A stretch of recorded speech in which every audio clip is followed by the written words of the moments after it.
BJP ప్రభుత్వం అనుసరిస్తున్న కార్మిక ప్రజా వ్యతిరేక విధానాలకు నిరసనగా సిఐటియు ఆధ్వర్యంలో విశాఖలో బైక్ ర్యాలీ నిర్వహించారు. ఈ ర్యాలీలో కార్మిక సంఘాల నాయకులు, కార్మికులు పాల్గొన్నారు. విశాఖ పర్యటనకు వస్తున్న ప్రధాని మోదీ స్టీల్ ప్లాంట్ ప్రైవేటీకరణ విరమించుకుంటున్నట్లు ప్రకటన చేయాలని, కేంద్ర ప్రభుత్వం తీసుకొచ్చిన 4 లేబర్ కోడ్స్లను రద్దు చేయాలని డిమాండ్ చేశారు. కార్మికులకు కనీస వేతనం 26,000 అమలు చేయాలని, అవినీతికి పాల్పడిన అదానీని వెంటనే అరెస్ట్ చేయాలని కోరారు.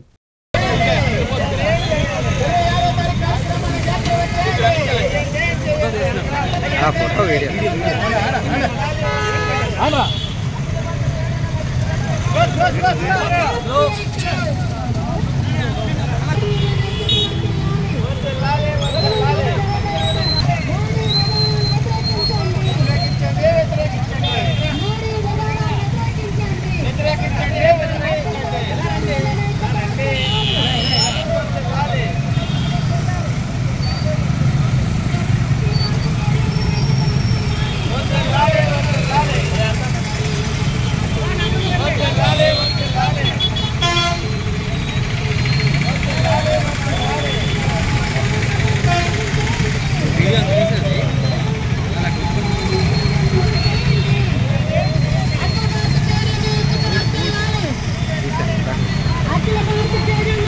మోడీ గారు రేపు 29వ తారీఖు నాడు విశాఖపట్నం పర్యటనకు వస్తున్నాడు. ఈ పర్యటన సందర్భంగా ఆయనకి ఏమాత్రం తెలుగు ప్రజల మీద, ఆంధ్ర రాష్ట్రం మీద గౌరవం ఉన్న విశాఖపట్నం స్టీల్ ప్లాంట్ని ప్రైవేటీకరణ చేయబోము అని ప్రకటన చేయాలని చెప్పి మేము డిమాండ్ చేస్తూ ఉన్నాం. అలాగే నవంబర్ 26వ తారీఖు నాడు దేశవ్యాప్తంగా అఖిలపక్ష కార్మిక సంఘాలు, సంయుక్త కిసాన్ మోర్చా ఆధ్వర్యంలో నరేంద్ర మోడీ అనుసరిస్తున్నటువంటి కార్మిక, రైతాంగ, ప్రజా వ్యతిరేక విధానాలకు నిరసనగా పెద్ద ఎత్తున సభలు, ప్రదర్శనలు జరపాలని పిలిపించాయి. అందులో భాగంగా 26వ తారీఖు నాడు దొండపర్తి రైల్వే డిఆర్ఎం ఆఫీస్ నుండి జీవీఎంసీ గాంధీ విగ్రహం వరకు భారీ ప్రదర్శన సభ జరుగుతాయి.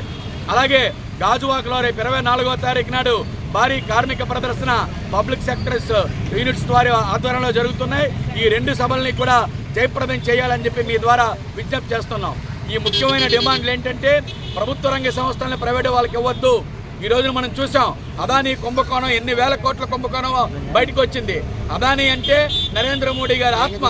ఆయన ఎట్టి పరిస్థితుల్లో ఆయన వెంటనే అరెస్ట్ చేయాలని, ఆయనతో చేసుకున్న ఒప్పందాలని తక్షణమే రద్దు చేయాలని మేము డిమాండ్ చేస్తూ ఉన్నాం.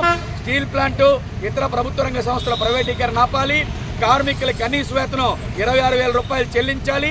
అసంఘటిత రంగంలో పనిచేస్తున్నటువంటి ఆటో, ముఠా, బిల్డింగు, తోపుడు బళ్ళ కార్మికులకి ఉపాధి రక్షణ, అలాగే కార్మిక చట్టాలు, పిఎఫ్, ఈఎస్ఐతో కూడినటువంటి సమగ్ర చట్టం అమలు చేయాలని, అలాగే ఆశా, అంగన్వాడీ, మధ్యాహ్నం భోజన పథకం, వివైఏ, ఆర్పీలు ఎవరైతే ఉన్నారో తదితర స్కీమ్స్లో పనిచేస్తున్న వాళ్ళని ప్రభుత్వ ఉద్యోగులుగా గుర్తించి వాళ్ళకి రిటైర్మెంట్ బెనిఫిట్స్ కల్పించాలని, కాంట్రాక్ట్ అవుట్సోర్సింగ్ విధానాన్ని రద్దు చేసి వాళ్ళని పర్మనెంట్ చేయాలని, ఉద్యోగ భద్రత కల్పించాలని, అలాగే పాత పెన్షన్ స్కీమ్ని కొనసాగించాలని, రైతులకి గిట్టుబాటు ధర కల్పించాలని, విద్యుత్ సంస్కరణలు రద్దు చేసి స్మార్ట్ మీటర్లను వ్యతిరేకించాలని డిమాండ్లతోటి దేశవ్యాప్తంగా జరుగుతున్న పోరాటంలో భాగంగా విశాఖపట్నంలో జరుగుతున్నటువంటి ఈ సభను జయప్రదం చేయమని ఈరోజు బైక్ ర్యాలీ అని నిర్వహిస్తూ ఉన్నాం.